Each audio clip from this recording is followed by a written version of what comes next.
Bruce Wayne continues his cosmic crusade against the shadow threat all across the universe. But does this Batman have a deeper connection to the villains he fights? Well, let's hop into the pages of Immortal Legend Batman issue number 2 and find out together, shall we? So then, as the issue opens up, we're in Keystone Space, a reference to Keystone City from the wider DC universe. I'll let you be the judge of that. We're introduced to a group of hard-living indigent travelers who are using the laneway to try and get around in a cruel and uncaring universe. Of course, their transport ends up coming under attack by a group of space pirates. Now, at first, the veteran captain tells everyone to relax and that there's nothing to worry about. This is standard procedure in this part of space. The pirates show up, rattle their sabers for a little bit, you pay them off, and they normally leave you alone. Today, though, the pirates have a new brutal leader who's looking to absolutely flip that script. This guy isn't looking for chump change. He wants to steal the craft itself and cut it up for parts. As far as those poor souls riding the transport, though, well, they can stuff in the one and only escape pod or risk the cold vacuum of space. Even the pirates' own men are starting to be a little unsure about this new course of action. One guy speaks up and ends up getting literally choked to death by this guy, who can be best described as two brick shithouses stapled on top of one another. With one of his goons dead, the pirate boss figures now would be as good a time as any to start recruiting. He sees two young twins and decides to test their threshold for violence by getting them to attack another old man on the transport in exchange for safe passage. Then we have another guy, a mysterious man who's been pretty calm, cool, and collected given the circumstances. What's his name? Well, you'll never believe it, but it's Malone, as in Matches Malone. That's pretty fun. 2 issues in a row now we've been introduced to Batman without actually knowing that he's been Batman. It's after that we step back in time and learn what exactly brought our Caped Crusader to this moment in time. You see, as Bruce discusses with Alfred, who in this universe is a robot butler who looks very much like the Geth from Mass Effect, that he believes that the leader of this specific pirate gang might very well be one of those intelligent, super powerful shadow creatures that he's been tracking. Bruce hopes that if he can change his face, then he may be able to actually go undercover in this guy's gang and strike at him when he least expects it. But why would he do that, you might be wondering? Why doesn't he just transform into Toku Batman and totally bat press this guy like he did Two-Face in the last issue? Well, this is where the book really starts to get genius with its new concepts. You'll remember in the last issue we learned all about dark matter energy and how the shadows came from another universe, but Batman and the other heroes were able to utilize that same power to fight them? Well, because Batman uses shadow energy, he is drawn to the creatures, but the creatures are also drawn to him, meaning that they're aware of his presence from time to time. But that's not the craziest part. Remember in the last issue, Two-Face was actually masquerading as Bruce Wayne? I thought that was just one of his powers, but no. You see, all of these new super shadows actually look like Bruce Wayne, and he believes that this is because of something he did.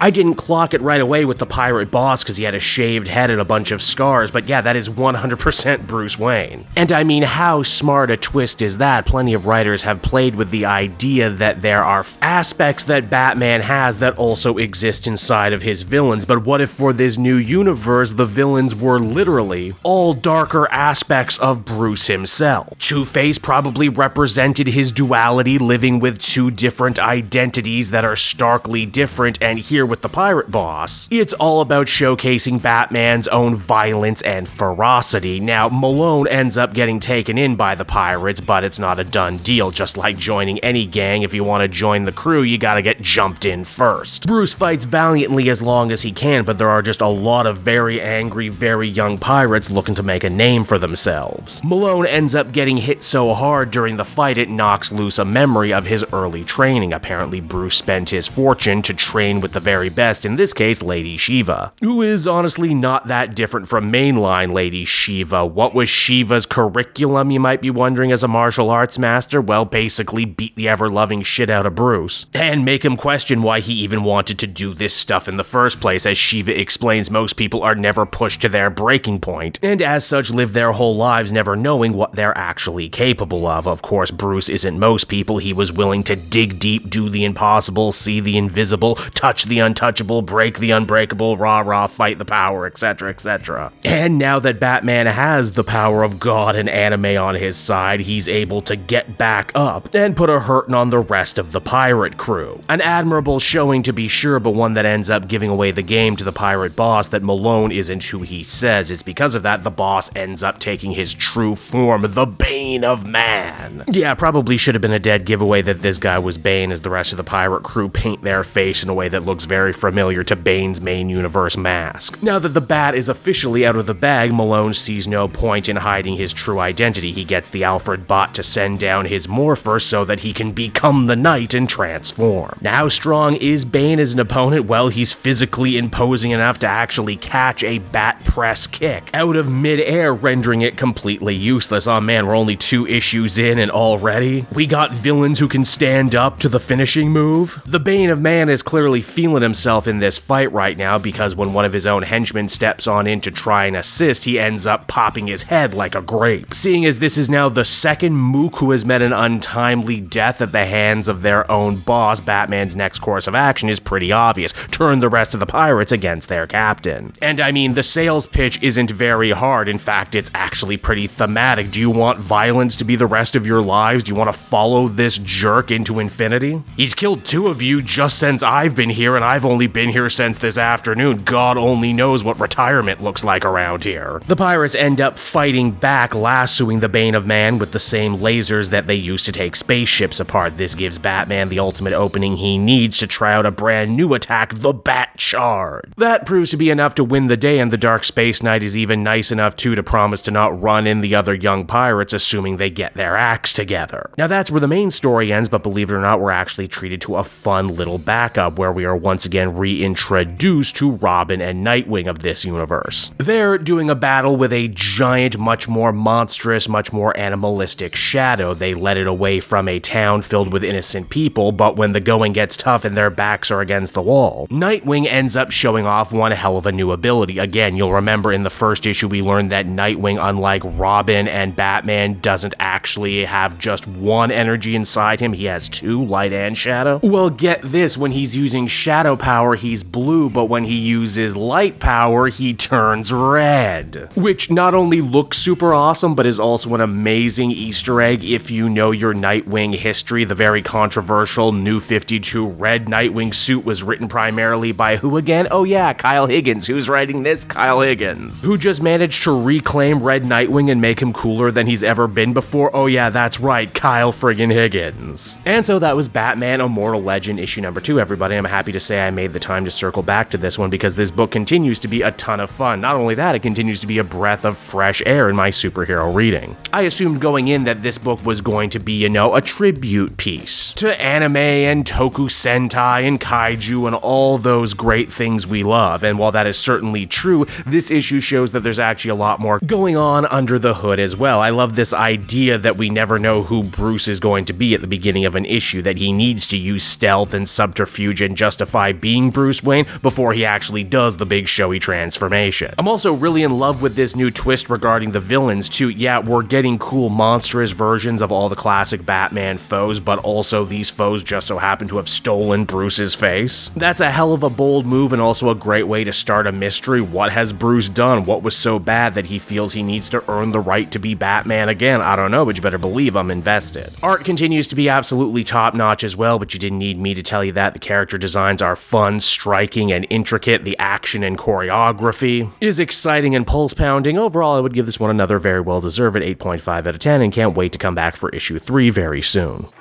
Hey there everyone, it's your pal Cape Joel again, and if you're seeing my face right now, that means you watched to the end of the video, and I'll always be grateful for that. Retention helps in this crazy YouTube game, and so does becoming a patron. If you head on down to the description, you can find a link to my Patreon page.